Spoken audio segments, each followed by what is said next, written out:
कक्षा 9वीं के प्यारे भाइयों बहनों, जो अब आप 10वीं में पहुंच गए हैं, आपके लिए गर्मी ज्ञान प्रतियोगिता का आयोजन हम कर रहे हैं अपने प्रयास से। हमें आशा है आप इसमें बढ़ चढ़कर हिस्सा लेंगे। हम कुछ विषय पर चर्चा करेंगे जिसका नाम है बाल संस्कार शाला। इस बाल संस्कार शाला का उद्देश्य क्या है, इसके बारे में हम आपको बताने जा रहे हैं। ज़्यादा समय न लगे इसलिए हमने कुछ पॉइंट्स को व्हाइट बोर्ड में लिख रखा है, तो इस पर हम चर्चा करेंगे। सबसे पहले हम जानेंगे कि इस बाल संस्कार शाला का उद्देश्य क्या है।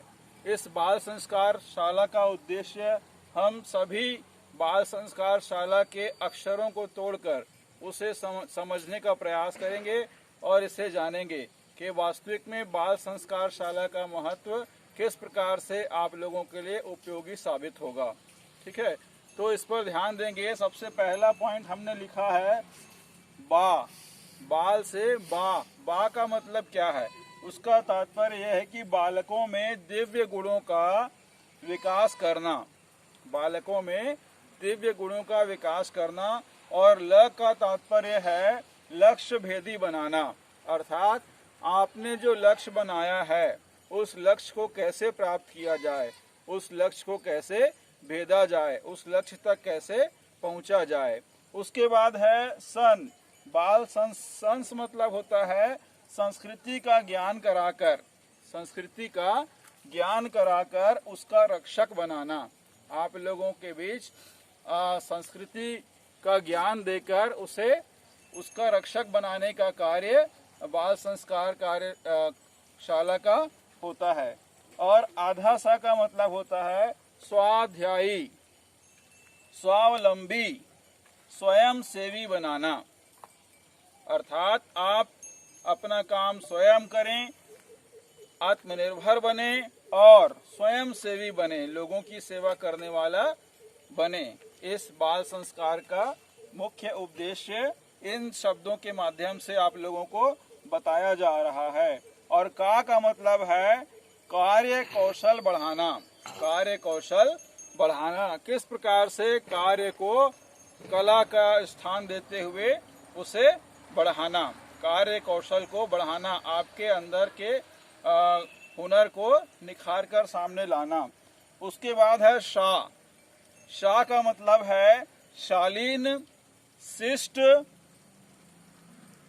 व्यक्तित्व गढ़ना, शालीन शिष्ट व्यक्तित्व गढ़ना। मतलब ये है इसका कि हमें किस प्रकार से शालीनता से अपना जीवन बिताना चाहिए, लोगों को प्रेरित करना चाहिए।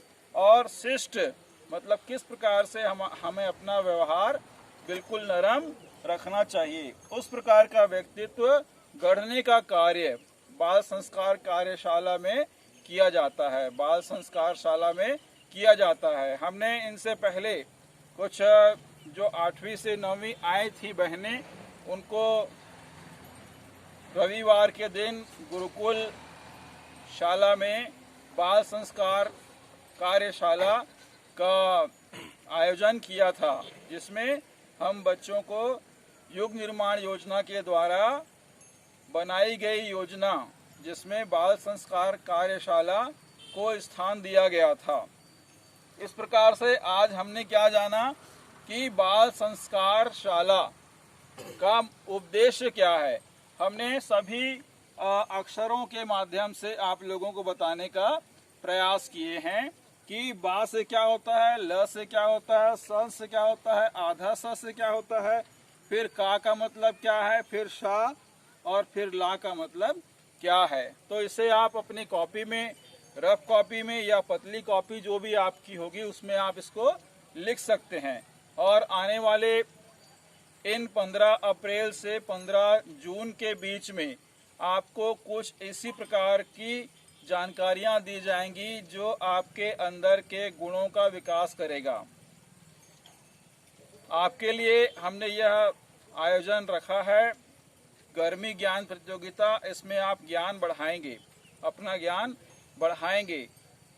आपका प्रत्येक शनिवार 15 अप्रैल से 15 जून के बीच का जो प्रत्येक शनिवार है वो आप लोगों के लिए कुछ न कुछ खास रहेगा। आप इंतजार करेंगे शनिवार को शाम 7 बजे का।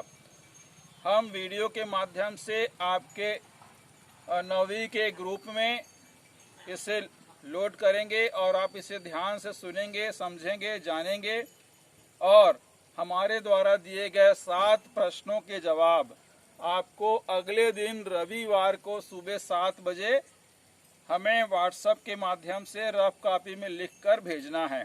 ठीक है, उन प्रश्नों के क्रम को आपको सही रखना है, उत्तर को सही रखना है, उसमें गलती नहीं करनी है, अक्षर को साफ बनाना है।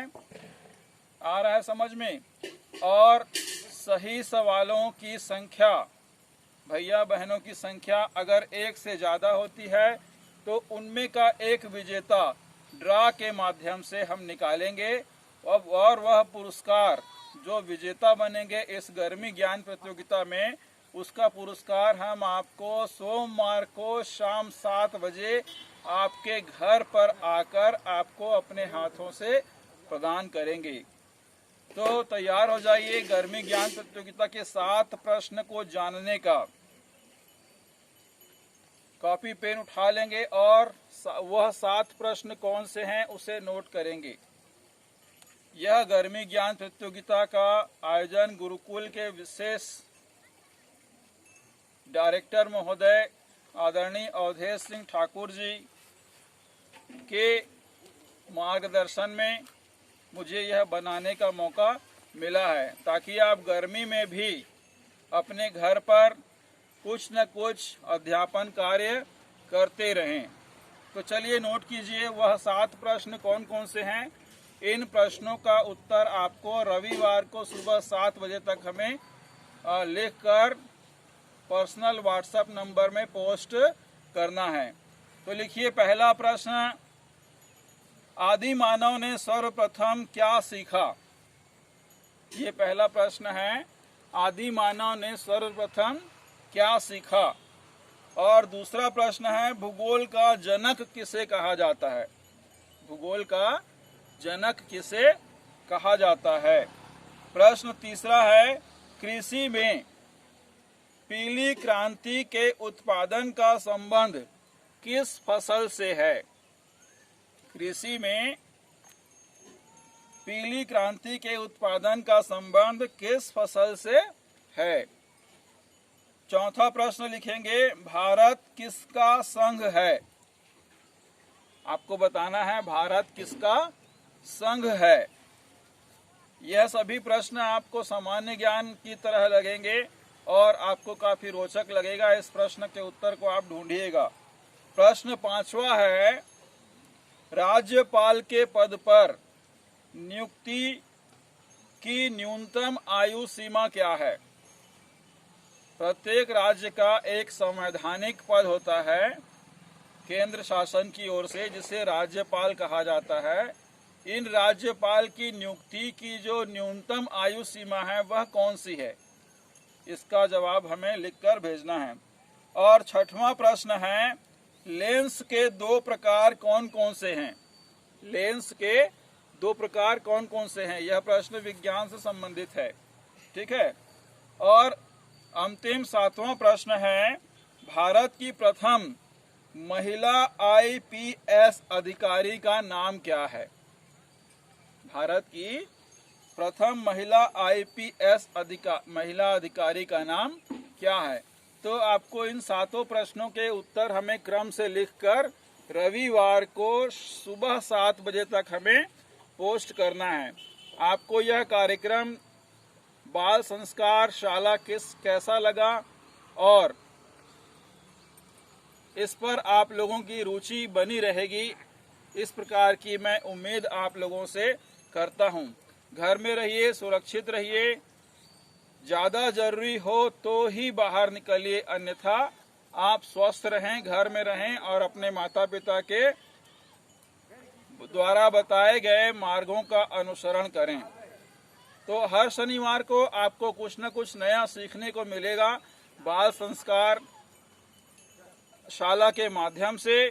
और इस बाल संस्कार शाला का जो मुझे दायित्व मिला वो मिला मेरे गुरुदेव, जिन्होंने मुझे कक्षा 6वीं 7वीं 8वीं में पढ़ाया था। उनका नाम है श्रीमान परम पूज्य गुरुदेव ओम प्रकाश भट्ट जी।